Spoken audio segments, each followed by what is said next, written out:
The second season of Stranger Things added a handful of new characters to the series, fulfilling a variety of unique roles that would tie into the original cast narratives, creating new relationships, love interests, conflicts, and so on. Two of these new cast members being Billy Hargrove and his stepsister Max Mayfield, having recently moved from California to Hawkins, Indiana after Billy's father Neil married Max's mother Susan, assumingly wanting a fresh start for the new family. Billy and Max are introduced as the new kids in town, first seen showing up to school in Billy's signature blue Camaro, and throughout the season these characters try to find their purpose within Hawkins. Max, with her impressive dig dug skills, gains the attention of the main group to eventually befriend them, while Billy sets his sights on dethroning Steve Harrington and become the new king of Hawkins High School. And by the time we reach the end of the season and learn more about Billy and Max's past and the things they are both dealing with, it helps us understand their characters further, but more so to understand Billy, as Billy's character needs a bit more justifications for his actions than Max, because in their brother-sister relationship, although Billy states repeatedly he is looking out for her,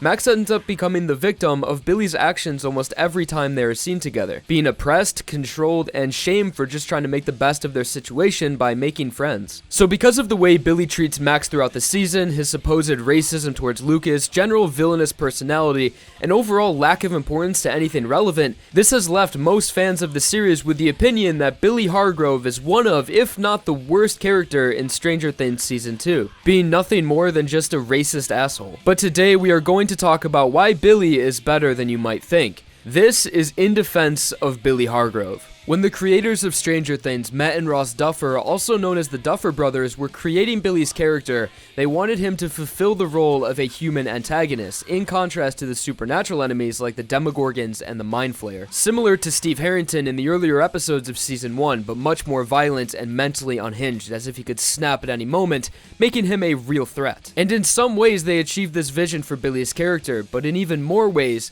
they made him as an overall character fail. When Billy first appeared on screen, getting out of his Camaro with a cigarette hanging from his lip, dressed head to toe in denim, and Scorpion's Rock You Like a Hurricane playing in the background, I had nothing but high hopes for his character. I mean, how could you not with an introduction like that? Easily the best introduction from any new cast members this season, when the camera pans up from Billy making a literal impact on the ground of Hawkins and turning his head into view to the lyrics, "Here I Am," as if Billy is a character we have been waiting for and just didn't know it. But in the following episodes, up until the last two, every expectation for Billy's character were stripped down to an unlikable, unrelatable, and overall poorly written antagonist. As episode after episode, Billy would get one or two scenes to reinforce his role as a villain, if you can even call him that, mostly through scenes with him and Max in the car, which at a certain point just became redundant. It was an interesting concept at first, looking at Billy's second appearance and our first glimpse into his actual character, where him and Max get in an argument on their ride home from school, and we see how irrational and angry of a person Billy is, as well as Max alluding to their past and how something Billy did was the reason they moved, and just by Max subtly suggesting it was Billy's fault that they were stuck in Hawkins, drives Billy to a point of hysteria, and just this scene creates an interest for his character and proposes a possible reason for Billy's anger and the way he treats Max.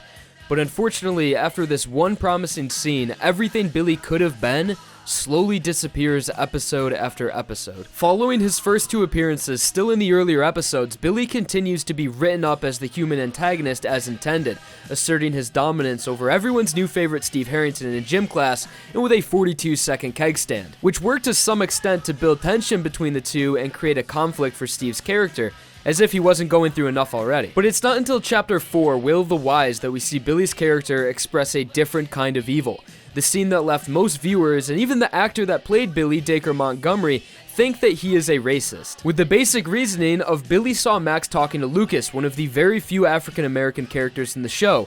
Billy tells Max that there are certain types of people in this world that you stay away from, and that Lucas is one of them. At this point in Billy's development, it's not unreasonable to conclude among all of his other terrible characteristics, racism is one of them. But it eventually becomes obvious that this is not the case much later in the season. But not even acknowledging Billy's later developments, at least for now, we can still make an argument in his defense that aligns with his character. Billy makes it extremely clear that whether he likes it or not, him and Max are family and that he needs to look out for her. Billy believes in his emotionally clouded reality, the best way to protect Max is to pull her away from Lucas. But what does Billy have against Lucas without ever even talking to him? Although the two characters have never directly interacted at this point, it doesn't mean that they are completely blind of each other. When Max and Lucas were having their heated argument after school, Billy was standing right there watching them the entire time, and could most likely hear them too, Max shouting things like, "You treat me like garbage," and just by her body language when she walks away, she is clearly distraught and even teary-eyed when getting in the car. Billy didn't like seeing someone make Max upset. Or rather, he didn't like seeing someone that's not him make her upset. And when keeping that in mind, it's pretty difficult to interpret Billy's words as racist. Nothing he says is in a derogatory manner or even hateful, it's just vague nonsense Billy came up with to try to convince Max to stay away from Lucas. What would I ever do without you? Hey! This is serious shit, okay? I'm older than you. Because Billy can't stand that someone else is targeting Max to abuse, or at least that's how he interprets Max and Lucas's relationship. And Billy himself may not even realize this is his true intention. It's possible he thinks he is being a good brother and protecting Max by trying to keep her away from someone he saw make her upset, but it seems like nothing more than a fabrication for himself to believe, while his underlying intent is much more malicious.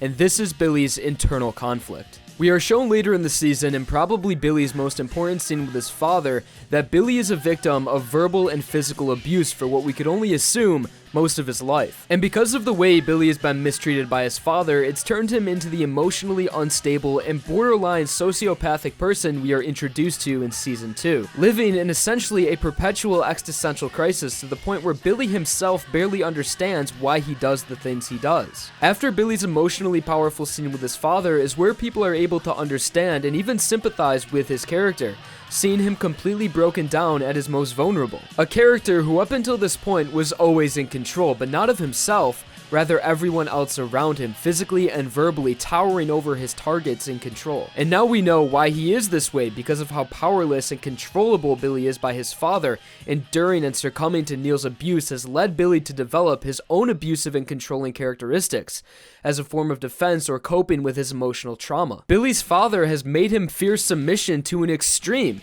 to the point where Billy refuses to let anyone around him out of his control. He hates the way his father makes him feel, and the only way he knows how to make sure others can't do the same is to make everyone around him feel his pain. Going back and looking at Billy's earlier scenes before his abusive relationship with his father was revealed, you can see how Billy would take on the role of his father, making Max his primary target, especially in their ride home from school with their irrational overreactions to just the slightest sign of resistance. Billy's anger for his father and insecurities become shockingly apparent in the final episode of the season, when Billy arrives at Will's house to find Steve Harrington along with his sister and her friends. Being in a very emotionally unstable state of mind, after just having an emotional breakdown, he is ready to express himself by again making others feel his pain. After Billy gets through Steve, he makes his way into the house to confront Max and Lucas, sounding less and less like Billy and more like his father Neil. And when finally getting his hands on Lucas, it's almost a one-for-one recreation of Billy's abuse scene. The Duffer brothers have said that they wanted Billy's character to be a human antagonist that is on the edge, someone who easily could take things too far and seriously hurt someone. And in his fight with Steve, this was their opportunity to express that danger from his character, making Billy take out all of his anger for his father on Steve, as Billy almost kills Steve, or at least was close to inflicting brain damage, if it wasn't for Max intervening. And Billy doesn't even hate Steve. Billy doesn't hate any other character on a personal level, except for, of course, his father. And when Billy was on top of Steve, inflicting punch after punch, he wasn't hitting Steve, he was hitting his father, which was pretty apparent by Billy's very emotional facial expressions. No one tells me what to do.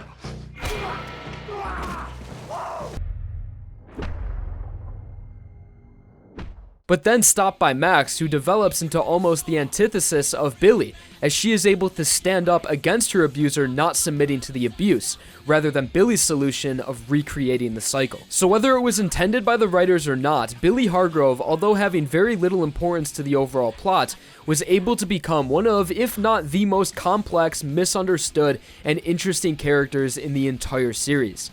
The fact that I can't exactly determine who Billy really is and what his true intentions are only attribute to his interest. Does he truly care about Max and wants to protect her, or is he just looking for someone to take control over? Or maybe it's an excuse to control her by making himself believe that he cares about her, which eventually manifested as real feelings for her. But we really won't know Billy's true intent because not even Billy himself knows. But unfortunately for how great of a character Billy is, the majority of Stranger Things viewers were not fans of his character, and I don't really blame them, as he can easily be misunderstood, and there really isn't any need to even care about his character. As I've said before, he's fairly irrelevant to the overall plot, as no matter how good of a character he is still a victim of poor writing and, in my opinion, was horribly incorporated to the story of Stranger Things as a whole. Everything about his character seems so isolated and so separate from the rest of the plot and all of the other characters. Going back to his scene in episode 4 when he was still a relevant character to the story and had potential, we saw his conflict with Lucas begin, and from that one scene there was a fair amount of tension between the characters because of Billy's intensity, and you thought maybe the next time they saw each other there would be some sort of confrontation. But in the next 2 episodes, all we see from Billy's character is essentially the same exact scene 2 more times, and before you know it, we are already at episode 8 of the season, and the story has progressed so much and the stakes are so high, the conflicts between human characters becomes too mundane to care for because of the threat of the Mind Flayer just overshadows everything. And especially after the death of Bob, not only was this extremely impactful for us the viewers, but also the characters in the show, and reinforced the gravity of this situation, reminding the cast members that their lives are in danger here and that death is a serious risk for not just themselves, but possibly the entire world if they don't stop this enemy. And Bob's death also created a stronger sense of unity between all of the characters, where they all had one goal to achieve. We never saw Jonathan have an argument or a conflict with Steve over Nancy in the final 2 episodes because it would have just felt irrelevant. Same thing with Lucas and Dustin about Max. And again, this reinforces what I said about Billy's character feeling completely isolated from the main story. So when we finally find out about what Billy is struggling with in his life, it's almost too late to care, and his attack, I guess you could call it, on Steve and the children just feels distracting from the plot, with so many episodes passing and the story becoming so large when Billy's character was completely stagnant for the entire mid-season episodes. And being completely unaware of everything that has happened in Hawkins and the Mind Flayer just started to make his character seem so pointless to the story and felt forced into the finale to give his character some sort of conclusion for the season. Looking back at the entirety of season 2 and Billy's character in retrospect, he is one of the biggest examples of wasted potential I've ever seen. It's almost frustrating seeing his character do absolutely nothing but I guess build tension between Lucas, if you can even call it that, for 3 consecutive episodes. We should have seen Billy's abusive father way earlier in the season while personal conflicts were still relevant and before the supernatural aspect of the show was at its climax. One scene that would have been perfect for Billy to become a relevant character and join what could be considered the main cast was the junkyard scene when Steve, Dustin, Lucas, and Max were ambushed by the Demodogs and trapped in the bus. Billy's development scene should have happened right before this, so he would have been out looking for Max, and he could have shown up and been able to take out all of his pent-up anger for his father on the Demodogs and channeled his anger towards something greater and helped Steve and the children in the tunnels, and could have actually protected Max instead of his stay away from Lucas bullshit. So instead of Steve being the best single mother, him and Billy could have been the best heterosexual dads the world has ever seen. It only makes sense for the cast to gain more allies as the enemies become greater in numbers and more powerful. But unfortunately, it doesn't look like the Duffer Brothers plan on Billy having a change of heart and dropping his antagonist role anytime soon, considering the end of season 2 and some comments Billy's actor Dacre Montgomery has said in interviews. And before you go on feeling sorry for Billy, his character is about to become much, much worse. So if anything, the writers plan on making his character even darker in future seasons. It's unfortunate to see his character with positive potential to become an ally in the fight for Hawkins be put to waste and continue to work against that goal. So even if Billy continues his villainous role in the series, I at least hope it's done better in future seasons and is actually incorporated into the story in a natural way. But this is still in defense of Billy Hargrove, and I still believe he is a great character, and my criticisms for him fall on how he was incorporated into the story. Again, I'm not even sure if the writers intended to make Billy as dynamic and complex as he can be interpreted as, because it really seems like he was completely forgotten for a majority of the season and squeezed in at the last moment to bring some sort of climax and conclusion to his building tensions. And even used as comic relief, but I can't complain, as Billy's scene with Mrs. Wheeler, it was definitely one of his best. So no, Billy is not an arrogant, racist asshole. Billy is complicated. He is a bad person, but not entirely bad. And I hope Billy in time can stand up to his demons and realize he is becoming the person he hates most. So that was in defense of Billy Hargrove. I just knew I had to make this video at a certain point after finishing Season 2, and as well as talking to other people about their opinions on his character. As when I finished the season, I was completely let down, and I saw where his character could have gone, but he just never went there, and at the end, I just felt, wow, Billy was one of the most pointless character in the entire show. What were the writers thinking with his character? And after looking into it more, you get the result of this video. And again, when I talk to other people about his character, they all hate him and they all say he's so terrible and really interpret him at a surface level. So I was like, I need to do Billy justice, and I need to let people know the character he could have been, and sort of a justification for why he is. He is a terrible person, he is evil, but there's some underlining good to that, and you know, it's not entirely all his fault. So again, in defense of Billy Hargrove. For a lot of my subscribers on YouTube here, I make videos about a manga series called JoJo's Bizarre Adventure. This video is about Stranger Things. It's been over a year since I made a video outside of JoJo's Bizarre Adventure, and people have always asked me, xForts, do you ever plan on making videos other than JoJo? And my response was always, yeah, of course, whenever anything interests me enough. And for the past year, I really haven't had any creative ambition to talk about anything outside of that manga. But after watching Stranger Things Season 2, I just knew I had to talk about Billy's character, so that's sort of where I stand on that. It doesn't mean I'm done with JoJo videos. It doesn't mean I'm stopping completely. Of course, I'll continue to make JoJo videos. It's just if something comes up that I really want to talk about and it triggers sort of my creative ambition, I'm going to go for it. So I really enjoy talking about Stranger Things, and especially Season 2, and with a Season 3 already confirmed, I probably will be making more Stranger Things videos based in this universe. It's going to be interesting to see how you guys take this video and how the outside audience responds to this video as well. So I'm nervous, I'm excited, let's just see how it goes. Anyways, thank you all for watching this video. I really hope you enjoyed, and of course subscribe for more Stranger Things videos, as I want to talk about Bob's character and Mike's character and just a lot of ideas popping into my head after finishing this one and talking about the series and the universe analytically. Anyways, subscribe for more, like the video, thank you all for watching, and have a wonderful day.